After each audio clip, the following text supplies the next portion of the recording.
Mr. Chairman, I yield myself as much time as I may consume. Gentleman is recognized. Mr. Chairman, I rise in support of H.R. 4, the FAA Reauthorization Act of 2018, and I'm pleased that Congress is here today to consider a long-term bill to reauthorize the FAA.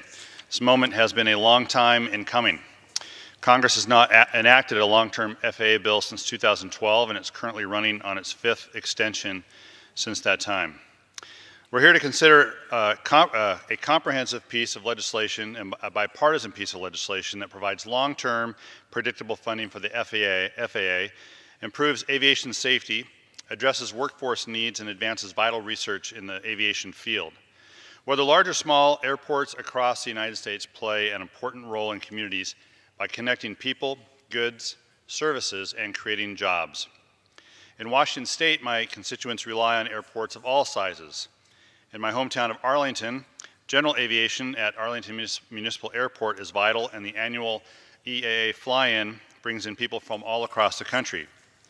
Bellingham International Airport in Northwest Washington is a developing airport which requires further investments in terminal and operations infrastructure to help keep pace with passenger demands.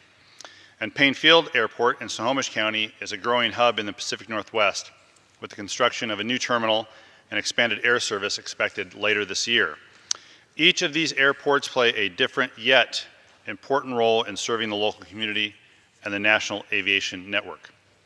The bill reflects Congress's consensus to reform FAA's aircraft certification processes, improve aviation safety, provide additional protections for U.S. passengers, and help to better prepare the aviation workforce and further the safe integration of unmanned aircraft systems into the national airspace. One of the most important things this bill does is to make the FAA certification process more streamlined, consistent, and efficient while maintaining the highest level of safety. The U.S. aviation industry is an economic powerhouse. It is particularly important to my home state of Washington. In our state, general aviation alone contributes an estimated $3.6 billion to the economy and more than 30,000 jobs a year. So without question, predictable and timely certification of aircraft and aircraft components is critical for domestic manufacturers to get their products to market. These reforms are desperately needed to allow U.S. aviation manufacturers, like constituents in Everett, who are as well smaller contractors, to help them compete globally. This bill ensures that FAA's product certification remains the gold standard abroad as well, so that U.S. manufacturers remain competitive.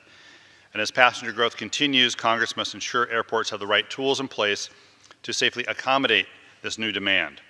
The bill makes a host of improvements to make our skies safer, including ensuring the FAA safety workforce is utilized efficiently and receives enhanced training, strengthening the FAA's current voluntary safety reporting program for pilots so that critical safety enhancements are not needlessly delayed, making progress towards next-gen implementation through engagement with local communities and airports in the process, improving the federal contract tower program to allow airports to make investments in their critical infrastructure, ensuring flight attendants have sufficient rest between duty periods.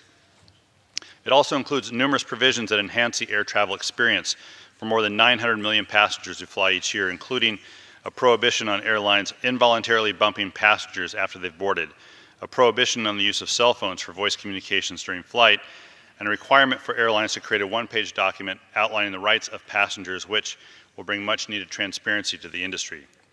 One of my top priorities is to ensure working families in the Pacific Northwest get a better deal, which means expanding opportunities, creating more jobs, and making sure the next generation of workers have the tools necessary to succeed. And this bipartisan bill that my colleagues and I have agreed to will protect and create American jobs through airport construction and aerospace manufacturing, ultimately boosting the nation's economy. As an example, the Port of Skagit is focused on expanding the Skagit Regional Airport and is working to build new hangars and longer taxiing runways, and these improvements are not only for safety, but will create well-paying jobs in construction.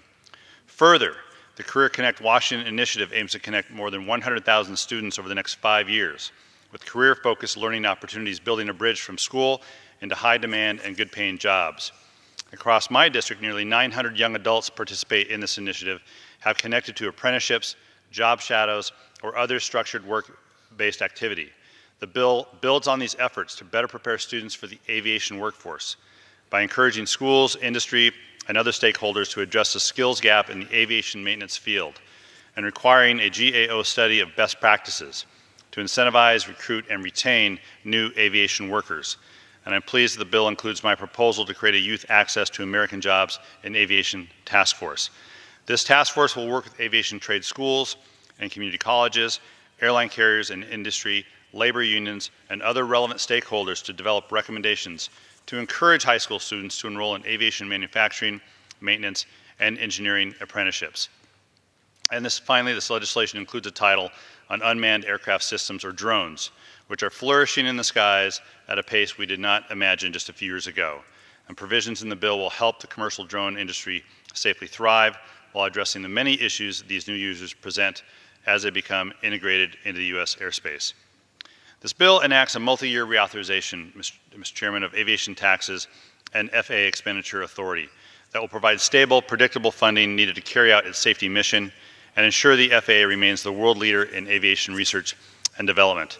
And while these are positive areas to address, I understand that some amendments will come today on slot exemptions and slot swaps, and those have been made in order that could have regional consequences. And I oppose these efforts and believe it would be better to have a more substantive discussion to address these issues in the committee. Mr. Chairman, we have the biggest, most complex, and busiest aviation system in the world.